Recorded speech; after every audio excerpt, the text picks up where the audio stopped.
जय हिंद, जय भारत, वंदे मातरम। साथियों, आप देख रहे हैं फौजी न्यूज 24 और मैं महेश चौहान भिवानी से। साथियों, हमारे साथ जो आज एक शख्सियत है उनके बारे में मैं थोड़ा सा बता दूं। वो है Netrapal Tanwar, clerical association welfare society के फाउंडर मेंबर और पूर्व कोर कमेटी अध्यक्ष, जो कि भिवानी से क्लर्क भी है। ये मैं इसलिए बता रहा हूं क्योंकि कल आपने देखा था कि भिवानी के करनाल में, जो कि सीएम सिटी के नाम से विख्यात है, वहां पर एक हाई वोल्टेज कार्यक्रम चला था जिसके तहत पूरे हरियाणा के क्लर्क हजारों की संख्या में वहां पर पहुंचे थे और उन्होंने माल रोड को जाम कर दिया था। उसके बाद हरियाणा के प्रधान बलजीत जून जी की तरफ से यह संदेश भी आया था कि आज सभी क्लर्क ब्लैक डे बनाएंगे और ब्लैक ड्रेस में रहेंगे।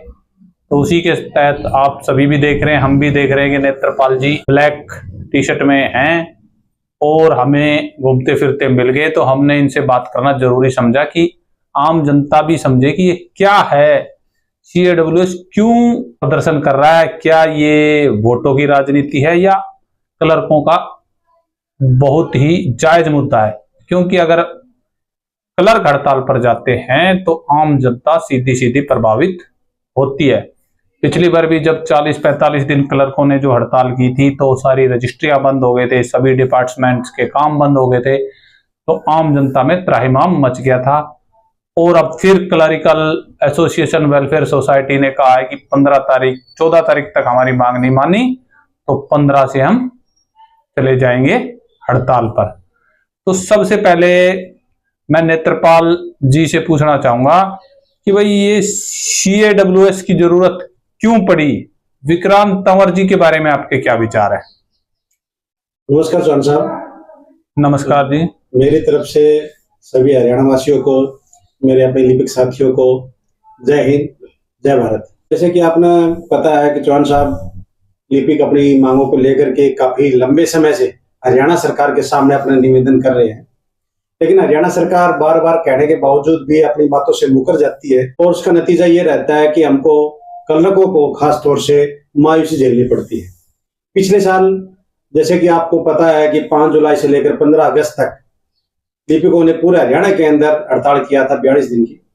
लेकिन सीएम साहब के मिलने के बाद भी सीएम साहब और जो हमारे मनोहर लाल खट्टर जी हैं, उन्होंने आश्वासन दिया था कि आपकी 7 दिन की छुट्टियां कटेंगी और 35 दिन की आपकी छुट्टियों को ड्यूटी पीरियड काउंट कर दिया जाएगा। लेकिन बीजेपी सरकार हर बार अपनी बात से मुकर जाती है और इसका खामियाजा कहीं ना कहीं हम क्लर्कों को भुगतना पड़ता है। अब यदि आपने पूछा अभी विक्रांत तंवर जी के बारे में, जैसे कि आपको पता है और मैं सभी जितने भी अपने हरियाणा वासी है मैं बताना भी चाहूंगा उनको, सीएडब्ल्यूएस को बनाने का जो श्रेय जाता है वो हमारे पूर्व राज्य प्रधान विक्रांत तंवर को जाता है, जो कि आज के समय सीएडब्ल्यूएस के संरक्षक के तौर पर काम कर रहे हैं। ये उन्हीं का आइडिया था भी क्लर्कों की एक ऐसी यूनियन होनी चाहिए जिससे सभी लिपिक मिलकर के अपनी मांग उठा सके, हरियाणा सरकार से अपनी बात रख सके, इसलिए सीएडब्ल्यूएस को बनाया गया। बिल्कुल, जैसा अभी आपने बताया कि 5 जुलाई से 15 अगस्त तक आप हड़ताल पे रहे। इतनी लंबी हड़ताल करने के बाद आम जनता ये जानना चाहती है कि क्लर्कों में परिवर्तन क्या आया। देखो, हम पूरी तरह से इस बात को पुख्ता सबूतों के साथ में हरियाणा के सामने रखना चाहते हैं। हमारे क्लर्क पहले भी डेडिकेटेड थे, आज भी हैं और जनता के प्रति समर्पित रहेंगे। हमने इतनी लंबी हड़ताल करी, उसके बावजूद भी यदि कोई भी नेशनल डिजास्टर आया, जैसे बाढ़ आई थी या शहीदों के प्रति कुछ सम्मान था, क्लर्कों ने समर्पित होकर के अपनी बात रखी और जनता का साथ दिया। हमें बड़ा दुख होता है जब हम जनता के काम को जब सरकार के द्वारा जबरदस्ती रुकवाया जाता है। क्लर्कों ने कभी भी किसी का काम नहीं रोका, जनता के लिए समर्पित रहते हैं, क्योंकि हम भी जनता के बीच से आए हुए हैं। हमारे चाचा ताऊ, हमारे भाई भतीजा हैं जो कि सभी काम करवाते हैं, तो इसलिए क्लर्कों ने कभी काम नहीं रोका। हाँ, 5 जुलाई से लेकर 42 दिनों के जो हड़ताल 15, उसमें भी कहीं ना कहीं हरियाणा सरकार का हाथ था जो कि हमको मजबूर कर रहा था। तो आपकी सभी बातें सही है कि मैं ये जानना चाहूंगा, क्या कल सीएडब्ल्यूएस का जो प्रदर्शन था उसमें हम प्रत्यक्ष रूप से नहीं जा पाए थे। हालांकि हमने वहाँ के जो प्रत्यक्षदर्शी क्लर्क साथी थे उनके द्वारा आम जनता को दिखाया। क्या था कल का प्रदर्शन, क्या मेन एजेंडा वहां पर क्या रहा? देखिए, जैसे कि आपको पता है कि पिछले साल की जो हड़तालें थी, उसी के हमने हड़ताल को स्थगित किया था। ये सरकार को पहले चेता दिया था कि हम हड़ताल को स्थगित कर रहे हैं, अपनी हड़ताल नहीं ले रहे हैं। कल का जो प्रदर्शन था वो इसी सीरीज में था। जैसे कि पिछले साल में जब 15 अगस्त को हमने हड़ताल का स्थगित करने का आह्वान किया पूर्व राज्य प्रधान विक्रांत तौर के द्वारा, उसके बाद में सरकार ने कमेटी बैठाई, सरकार ने रिपोर्ट जो तैयार करी वो गलत तैयार करी, और इस तरह से 1 झुंझुना 8 फरवरी 2024 को 19,900 से बढ़ा करके 21,700 कर दिया, जो कि पूरी तरह से कलरकों के द्वारा नकार दिया गया था। इसी माध्यम को लेकर के हमने जो कल का प्रदर्शन किया, ये हमारी जायज मांग के प्रति है। ये तो सिर्फ एक मांग थी जो हमारी 35,400 की है। हमारे पास में हमारे एसडीसी हैं, डिप्टी सुपरिटेंडेंट है, असिस्टेंट है, सुपरिटेंडेंट है। हमने उन सभी की मांगों को लेकर के सरकार के ऊपर प्रेशर बनाया है ताकि हमारे सभी पदों का सम्मानजनक वेतन बढ़ाया जाए। तो आपको क्या लगता है कल के धरने के बाद क्या सरकार झुकेगी? बिल्कुल। मैं एक बात तो और बताना चाहूंगा आपके चैनल के माध्यम से। हमारे जो राज्य प्रधान बलजीत जून जी हैं और हमारे महासचिव सतीश ढाका जी हैं, इन्होंने दोनों रिटायरी फौजी हैं, और आपको पता है जहां पे फौज उतर जाती है वहां पे काम बढ़ करके ही निकलता है। और इसी तरह से हम भी चाहते हैं हरियाणा सरकार हमारी मेहनत को देखते हुए, हमारी कार्यशैली को देखते हुए, हमारे जो कलरकों का जनता के प्रति समर्पण को देखते हुए, हमारा जो बेसिक पे है वो 21,700 से उन्होंने लागू किया है जो 8 फरवरी 24 से, उसको बढ़ा करके हम चाहते हैं तुरंत 35,400 लागू करें। हमारे डिप्टी स्टूडेंट का बढ़ाया जाए, सुपरिटेंडेंट का बढ़ाया जाए, असिस्टेंट का बढ़ाया जाए, और इस सीरीज को हम चाहते हैं कि ऊपर लेवल तक जरूर माने सरकार। जैसे आपने खुद ने बोला कि अभी 21,700 किया, सरकार ने 19,900, अगर मैं गलत नहीं हूं तो 19,900 से बढ़ाकर 21,700 तो कर दिया। अब आगे क्या चाहिए फिर भी? देखिए, जिस तरह से हमारा कार्य है, आपको पता है पूरे देश के अंदर लिपिक वर्ग जो होता है, जो क्लर्क नाम से जाना जाता है, उसके एक साइन के बिना कोई भी फाइल आगे नहीं चलती। आज देश के प्रधानमंत्री हो, मुख्यमंत्री हो, सेक्रेटरी हो, गवर्नर हो, सभी को पता है पहला कागज एक क्लर्क लेता है, उसके ऊपर ड्राफ्टिंग करता है, उसको आगे बढ़ाता है, तब जाकर के कोई काम होता है। अंग्रेजों के जमाने में आपको पता है, हमने पढ़ा है भी, अंग्रेजों जब यहाँ पर इंडिया में रूल कर रहे थे तो उन्होंने सबसे पहले एजुकेशन इंडिया में स्टार्ट किस लिए करी भाई? उनको काम करने के लिए क्लर्क लोग या लिपिक वर्ग चाहिए था। ये तभी से बना हुआ है। हम कुछ ज्यादा मांग नहीं कर रहे हैं। जो 19,900 से बढ़ाकर 21,700 का जो नेक्स्ट पे PL 3 दिया है, ये हमारी डिमांड नहीं है। हमारी डिमांड 35,400 है, और ये जायज डिमांड है। यदि आप हमारे कार्य को देखोगे तो आपको पता चलेगा, जब भी आप भी अपने कभी भी किसी डिपार्टमेंट के अंदर जाते हैं तो आपकी पहली मुलाकात क्लर्क से होती है। पहली बात पब्लिक डीलिंग। आपको पता है एक क्लर्क के पास में एक दिन के अंदर करीब करीब 100 से 150 तक बंदे आते हैं जो कि सिविलियन तौर पर होते हैं, लेकिन वो अपनी बढ़ा सारी क्लर्क पे निकालते हैं। किसी भी लिपिक ने, किसी भी क्लर्क ने आज तक किसी भी हमारे हरियाणा वासी का अपमान नहीं किया है। हम उनको सादर आमंत्रित करते हैं, बैठने देते हैं, पानी चाय पूछते हैं, उसके बाद काम भी करते हैं।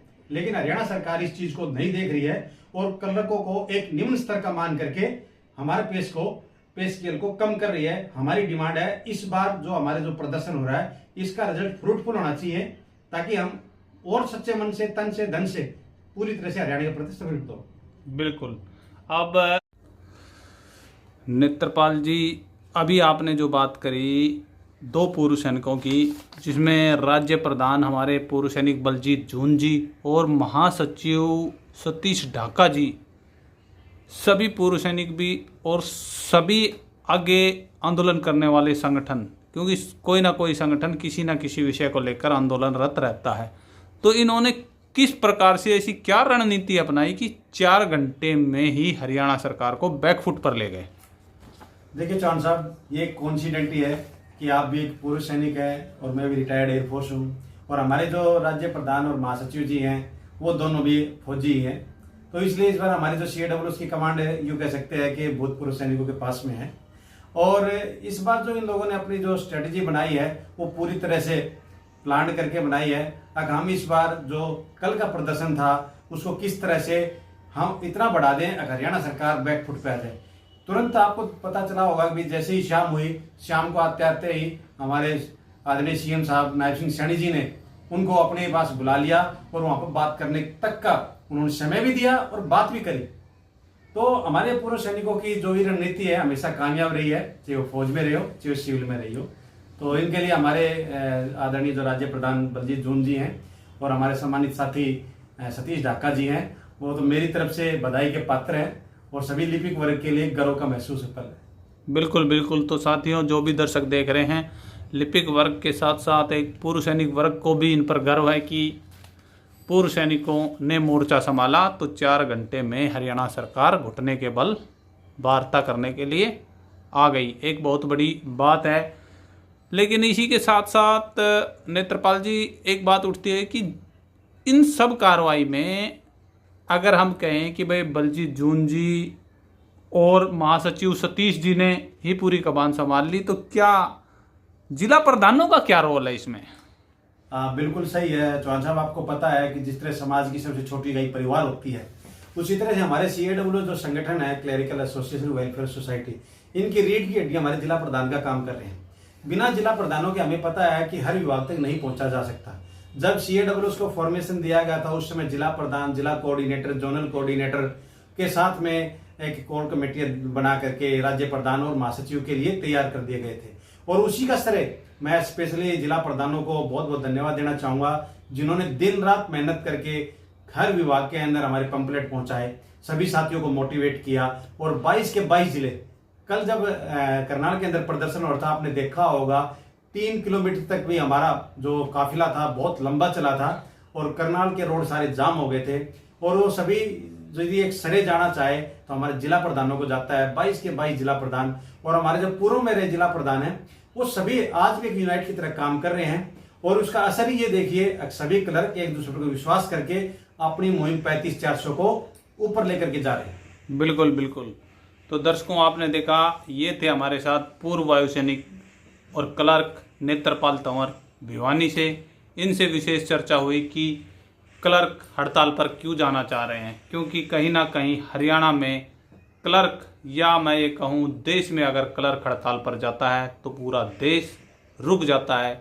और वही स्थिति हरियाणा में बनती नज़र आ रही है यदि सरकार ने इनकी बात नहीं मानी, क्योंकि इनकी कमान, क्लर्कों की कमान पूर्व सैनिकों के हाथ में दे दी गई है और पूर्व सैनिक अपनी बात पर अड़ गया है, उसने पक्का मोर्चा लगा लिया है।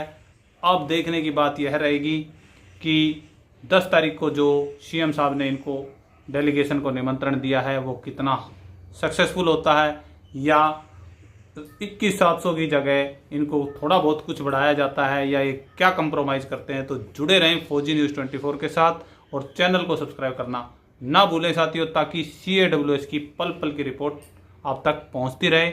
मैं महेश चौहान मिंटू सैनी के साथ भिवानी से। जय हिंद, जय भारत, वंदे मातरम। जय हिंद, जय भारत।